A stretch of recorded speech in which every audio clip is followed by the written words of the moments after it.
안녕하십니까. 전북권 뉴스입니다. 오늘 벚꽃은 흐드러지게 폈다는 표현도 모자랄 정도로 절정이었는데요. 시민들은 캠핑장으로 혹은 산으로 봄꽃 나들이를 나섰지만 휴일인 내일은 강한 바람이 불면서 벚꽃은 대부분 제 모습을 잃을 것으로 보입니다. 조수영 기자입니다. 강 나룻가에 줄줄이 심어진 벚꽃나무가 장관을 이룹니다. 벚꽃이 절정인 가운데 따스한 볕까지 내리쬐는 익산 웅포 곰개나루에는 주말을 맞아 꽃놀이와 캠핑을 즐기러 나온 시민들로 붐볐습니다. 봄꽃을 시샘한 추위도 자취를 완전히 감춘 오늘, 나들이객들은 완연한 봄이 선사한 추억을 사진 속에 담아봅니다. 벚꽃도 지금 절경에 이르렀고 날씨도 나오니까 너무 좋고 또 막상 캠핑 온 지도 오래됐는데 이제 가족들과 같이 나와서 아이들과 이렇게 뛰어놀고 하니까 유난히 변덕스러운 올봄, 반갑게 찾아온 봄 기운은 쾌청한 날씨에 마음이 들뜬 등산객들의 발걸음도 재촉했습니다. 산 입구에선 경쾌한 폭포수 소리가 자연의 교향곡을 완성하며 등산객들을 마중합니다. 평소에는 여행을 자주 다니는데 등산은 정말 오랜만이거든요. 근데 이렇게 오니까 더 좋은 것 같아요, 아이들하고. 오늘 낮 최고 기온은 20도 안팎까지 오른 가운데 기상청은 내일 오후부터 서해안을 중심으로 바람이 강하게 불겠고 김제와 군산, 부안, 고창에는 강풍특보가 내려지겠다며 시설물 관리에 유의를 당부했습니다. MBC 뉴스 조수영입니다. 전라북도 교육청은 전주의 모 사학재단을 검찰에 고발한 데 이어 관련자들에 대한 신분 조치를 추가로 실시했습니다.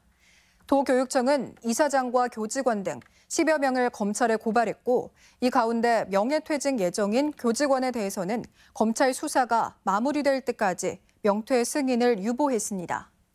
또 이사장이 해외에 체류한 기간에도 재단 이사회는 정상적으로 운영된 것처럼 서류가 꾸며진 점과 공사대금 유령 청구 등 추가로 드러난 불법 행위에 대한 조사를 진행하고 있습니다. 세월호 참사 5주기를 맞아 도내에서도 추모 행사가 연이어 열립니다.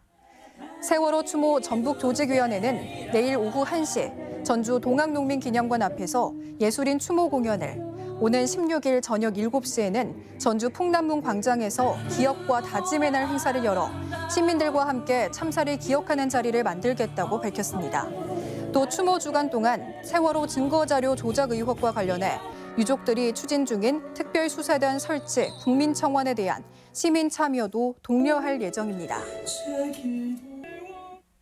임실치즈의 아버지로 불리는 지정환 신부가 오늘 오전 88세를 일기로 별세했습니다.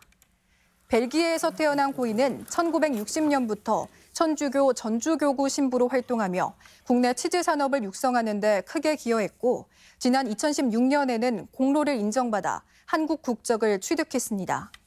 빈소는 전주 중앙성당에 마련된 가운데 장례 미사는 오는 16일 오전 10시에 진행될 예정입니다. 군산 짬뽕 특화거리 조성 사업에 12개의 업소가 참여할 전망입니다. 군산시는 근대 문화역사거리 인근의 동령길과 장미길을 대상으로 짬뽕 특화거리 조성을 추진하기 위해 사업 참여 업소를 모집한 결과 12개 업체가 신청했다고 밝혔습니다. 시는 12개 업체 가운데 3개 업체는 현 위치에서 영업을 하고 있는 중이고 나머지는 다른 지역에서 이전해 올 예정인 가운데 올 연말까지 특화거리 조성을 마무리 지을 방침입니다. 맞벌이 부부 자녀의 아이돌봄 사업의 관리 감독 강화 방안이 요구됩니다. 도의회 김명지 의원은 전라북도가 맞벌이 부부 아이돌봄에 지난해 100억 원, 올해 180억을 지원하지만 관리 감독까지 외부에 위탁하고 있다며 문제점을 지적했습니다. 특히 아이돌봄이의 아동학대 등이 사회적 문제가 돼 CCTV 설치 등의 관리 대책이 필요하지만 전액 부모 부담이라며 제도 개선을 촉구했습니다. 관광객을 위한 절기축제가 한옥마을에서 열립니다. 전주시는 절기상 고구인 이달 20일, 풍년을 기원하는 전주 삼랑페스타를 개최하며 오는 8월까지 절기마다 각각의 특색을 살린 축제를 준비해 관광객들에게 선보일 예정입니다. 축제 당일 전주 소리문화관을 비롯한 한옥마을 내 문화시설에선 민속놀이와 전통 연희극 등을 즐길 수 있습니다. 군산시와 포스코건설, 페이퍼코리아, 군산전문건설협의회 등은 업무 협약을 맺고 시공 현장에 지역 자재를 80% 이상 사용하고 지역업체 하도급을 70% 이상 배정하기로 했습니다. 또한 관련 업체 임직원들의 동아리 활동과 가족여행 등 후생복지 사업에도 적극 협력하기로 했습니다. 지금까지 전북권 뉴스입니다.